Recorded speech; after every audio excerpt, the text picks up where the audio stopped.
back with Bobby and JJ Radio. If you're just joining us, we had the entire show talking about the membership drive of the Hispanic Chamber of Commerce. What are the benefits of being a member? All the different things that you can do with the membership, all the events that they have. If you missed any of the show, you do not have to be sad. You go to bobbyandjjrio.com and you can join the show as a fan. You can go to Facebook, Instagram, and Twitter. We're all over the place. Bobby's on MySpace for whatever reason still. I got one friend. He just it was Tom. Tom? Me and Tom. You and Tom still doing it? Mm-hmm. Awesome. So let's jump back in with Luis and Genevieve. So let's talk about some examples of success stories, Luis, of chamber members that have joined and really seen some fruits of what it is to be a Hispanic chamber member.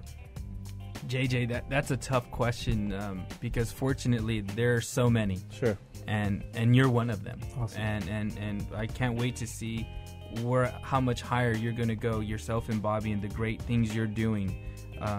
Sky's the limit with y'all too, and what y'all doing is great. So I can't wait to come back to Bobby and JJ Radio and talk about y'all. But right off the top of my head, Tomas Martinez from Luxury Home Magazine. But I remember meeting with him and his wife about 4 years ago, where they came to us and said, hey, we're going to do this magazine. What do you think? What are your ideas? We just kind of showed them a playbook of how to get involved with the chamber.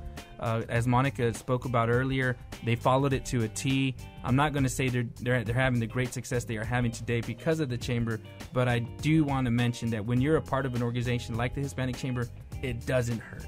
It only helps. They're doing phenomenal. They just launched the Austin market. They're going to Houston. They're the magazine from a real estate standpoint. Absolutely, if I'm not mistaken. It's those type of members that are just doing great things, and there's so many success stories. But it's kind of what Monica shared earlier, JJ. They just plugged in, they dug deep, and they took advantage of what the chamber has to offer for them. And the Hispanic Chamber, vamos a apoyar. We're fully going to support all of our members in every way possible to help them be successful. Because I think you've heard our statement, small business is big business in San Antonio. It is. And we've quickly become the small business chamber advocate for our city. I actually want to ask Genevieve and to talk about how the chamber's kind of helped her throughout from joining into now, and what's really helped her business and how she's really executed that with the chamber. JJ, it's been interesting for me because I was challenged to grow our publication with advertisers, and I remember when I first took on the role, they said, this is what we need you to do. We need small businesses, and how can you embrace them and bring them into your publication to make it more local? And so I remember saying, I'm going to go and visit with the San Antonio Hispanic Chamber. And there had been, other staff members that are like, why don't you just go straight to the city council? And so I thought, well, that could be an opportunity there, but let me go where someone can actually introduce me. Sure. And make it more of a formal introduction where it's a bond that I could create and also put my integrity on the line. So I took it a step further and reached out to the Hispanic Chamber, and I met with Michael Vela, I met with Luis, I met with other members, other employees there at Ramiro, and they right away said, yes, absolutely, we will help you.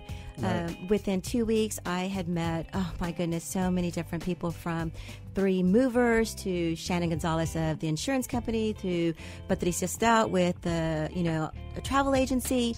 I met so many different people that were had been looking for some type of advertisement that could to put their business in, to increase their business. And so once I started seeing that success stories and how I was part of them and their success, it just even opened up more doorways for me. And talking about the staff, it is a great staff, and they are 100% committed to their members. They really are. When I call Luis, when I call Monica or Elizabeth or Mike Vela, like you said, they're like a sounding board, like you said, but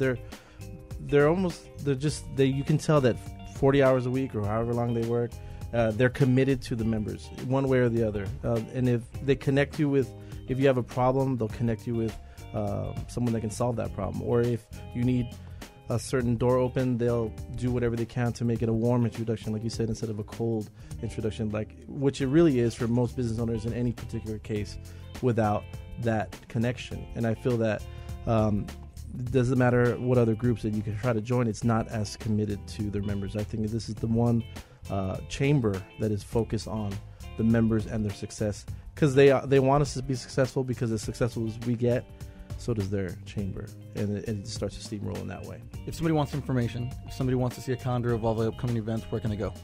Plain and simple, www.sahcc.org. Our website, sahcc.org, will give you all the latest information. And go look at their impressive center there at 200 East Grayson Street, which is pretty much the Pro Brewery.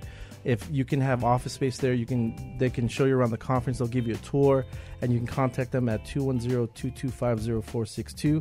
Again, that's 225-0462. That's it for this week of Bobby and JJ Radio. Please be a fan of our show on Instagram, Twitter, and Facebook. Bye.